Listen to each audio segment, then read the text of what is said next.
All right, this is you in the eyes of your partner reading for Aquarius. So it's only 4 cards. It gets to the point, and it will also give insight to something else probably. So let's start off with the first card, which is his or her general impression of you, which is the Seven of Pentacles. Seven of Pentacles is worry, especially about money, loss of innocence in a detrimental fashion. So I feel like you might be doing stuff in order to get money because you might be short, or you might have lost money, or there might be other desperate events that you financially um, are in dire straits.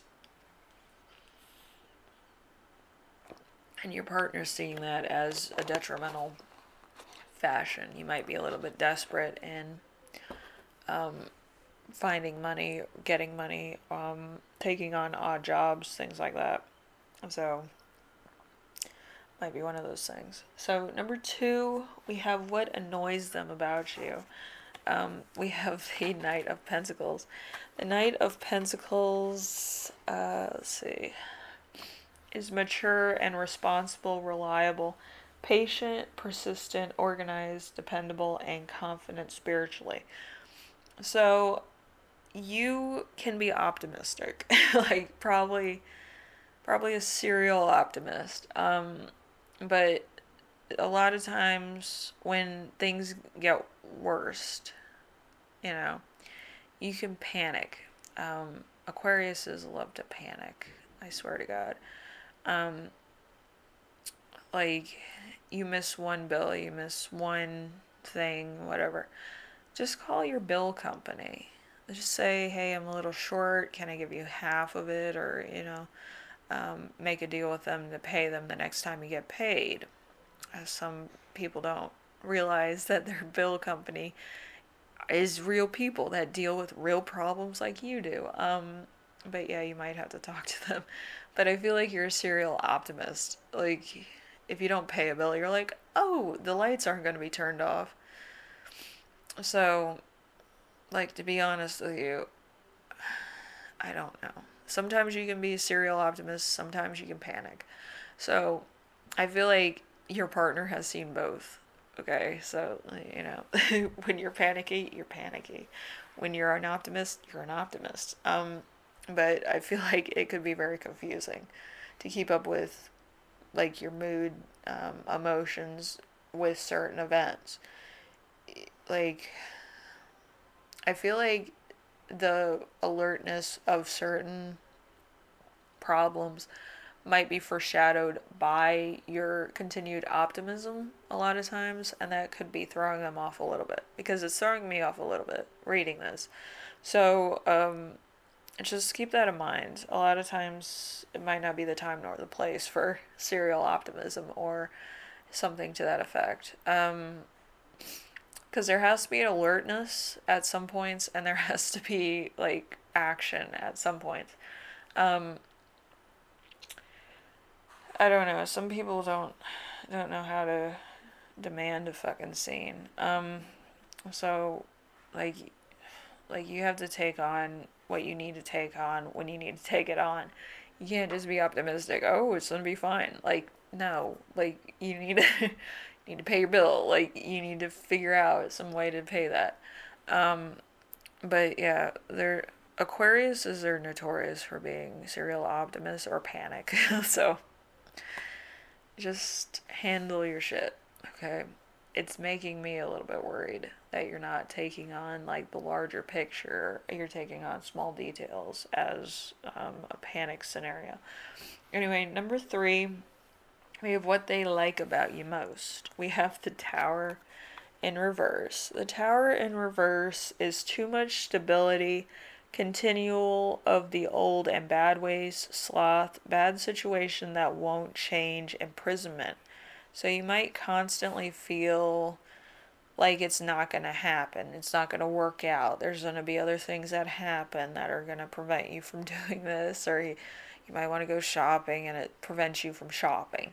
But yeah, parts of life have hard lifestyles, hard lifestyle actions, and um, partial things that you need to do. So you're gonna have to take on some hard events by yourself, and your partner's gonna have to do the same. They're gonna have to make judgment calls based on your partnership, but far away from the nest. Let's put it that way. Um, so number 4, the advice. We have the Queen of Swords. The Queen of Swords is sorrow, often widowhood, intelligence with knowledge of the darker side of the world. One who has gone from happiness to failure. So I feel like you have changed your entire mentality. Either you went from being happy all the time to being worried all the time, or you went from optimistic to being panicky and very passive aggressive. Um, but whatever the case is, it has to do with finances. I feel like you either overspent, you didn't think that you had bills, or you were very serial optimistic that everything would be paid by your partner for whatever reason. And that could be a bit of a problem and a bit of a challenge for everybody in your life. I feel like everybody's going to kind of feel like they're being put out by um, your problem. I feel like your immediate family is gonna like step in and try to help you out, but I feel like it's probably a continuous level of like you get panicked, you call your family, they take care of it for you, but they expect a loan back, and it keeps going on that cycle where you constantly owe somebody money, and then by owing them money, you put yourself out. So it could be time to get a new job. It could be time to get multiple jobs. It could be time to have a budget. Um, People are like, budget? What's a budget? A budget is half of your earnings that you would use on food, water, bills, things to that effect. But learning how to balance that one half for luxury bills, like food, internet, cable, that's the half. The other half would be needs, like your mortgage and other stuff. That's stuff you need to pay. But having a budget where half of it would go towards the mortgage and stuff on a need basis would be good, and also a want basis where luxury items would be included. Luxury items include internet, if you have a subscription service, you have a maid service, things to that effect. That would be part of a luxury. Billing, tax, food sometimes can be part of a luxury tax, depending on how expensive it is. But you only need like a source level of food, which would be basically canned goods or some type of produce. You can make stuff at home. You don't have to be like a 5-star chef to make food. Um, you can make macaroni and cheese. It's self-explanatory, really. But yeah, like you might have to cut back on some things for now, and then once you pay off everybody and everything's cool, anything you have left over, you can treat yourself with. So it might be a while before that happens, but you need to understand how your budget works. Okay, you can't live above your means doing luxury tasks, items, subscriptions when you're insolvent. It doesn't make sense. So, anyway, Aquarius, hopefully this helped you out. Um, and do understand that money talks. If you have no money, you are silent. Um, you do have to understand how to balance a budget. And if you can cut corners, that's good too. But you will have to pay your power bill, your fucking mortgage note, if you have one, and your rent. So, And also, if you have any outstanding loans, you're going to have to pay that first too. So, knowing your budget and what you're spending money on also helps. So you might want to do a receipt tracker where you actually go on and you have a grid or a graph that actually Venn diagrams out how much money you spend per month on luxury goods and how much you have for bills and other things. And you can cut back on certain items.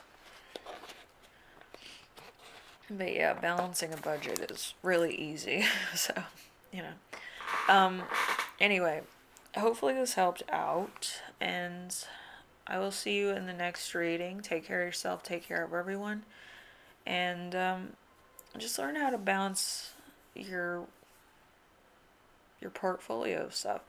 Um, if you get paid, let's say $1,000, and your mortgage is $600, and then you have your electric, which is probably about 57 because if you work all the time, it's going to be lower. Um, and your plumbing and all that stuff that you need because you need to look presentable, hygiene wise for a work job. Um, you need all those things. So you need to pay that, which would probably be within your salary, okay? Your bank note. Um, if you need car insurance, that's also going to be a necessity. And then anything left over would be for food. Depending on what kind of food you have, is your persona on life and self and all that. So just just understand that if you're far above your means or you're living in a place that's a little bit higher mortgage, you might need to get two jobs, okay? And that could be hard for some people. And for other people, it might be a little bit of a insomnia attack. I've had that before. I've worked two fast food jobs at around the same time, where I work one in the morning and then one at night, and then I would switch over and go to the one in the morning early, and then you sleep during the afternoon between 9 to 5. That's a big sleep, big sleep. So and then you get ready for work and all that stuff. But yeah, I made good money with those two jobs. I think I made like $1,500 working both those jobs at the same time. They were both full-time jobs. That's a college course, basically. That's college life for you. If your body's used to college, then it's used to working odd jobs. Anyway, I will see you in the next reading. You take care of yourself, all right? And think about getting a second job if you're way above your means. So, anyway, I'll see you later, okay? Bye.